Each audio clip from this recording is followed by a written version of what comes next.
I'll whiz through them first of all, because and that point actually that Beth was making about household disposable incomes, I'll put that in so it doesn't get in the way. That's also an interesting one that we need to look at in a moment. But first of all, the big numbers, because really this is a different picture for the UK economy than it was only a few months ago. Let's start with gross domestic product. This is basically how fast the economy is going. And we need to do this stuff. We need to look at how the economy is doing, because it's the first time we've had an OBR forecast. Remember, this has been delayed. It's the first time we've had an official forecast from the government, which feeds into everything else since March. Now, last time around, this was what was expected, OK, in the coming years, so 22, 23 and so on. Let's bring in these latest figures we've just got from the government. So actually slightly stronger growth in the year we're in at the moment. But look, that's the recession, OK?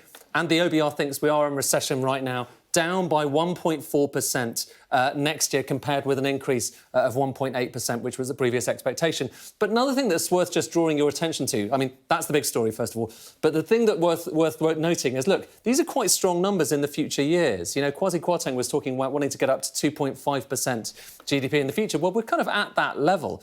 So that's growth. Recession, but actually slightly stronger than expected off in the future. Inflation, I said earlier, didn't I, that these number bars were going to go up. Didn't take a genius to work that out, I should say. But look, there they are.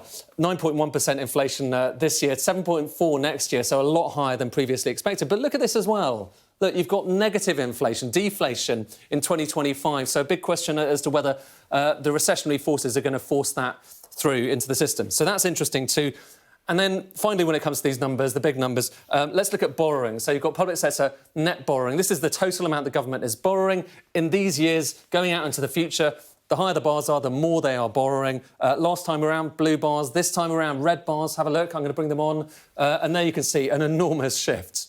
Much more borrowing this year, next year, and also on into the future. And this is the interesting thing. Talk about austerity, talk about getting that down. But actually, in practice, much higher borrowing figures off into the future than were previously forecast back in March. So that is a big change from what we had only a few months ago. And it's worth... Actually, finally, OK, one thing, quickly, I'm going to try and fit this in, because we were talking about market reaction, weren't we?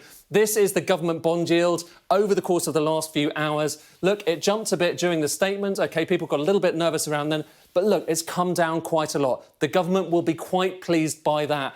We're not seeing that kind of reaction, the scary reaction we saw after the mini-budget, so far at least.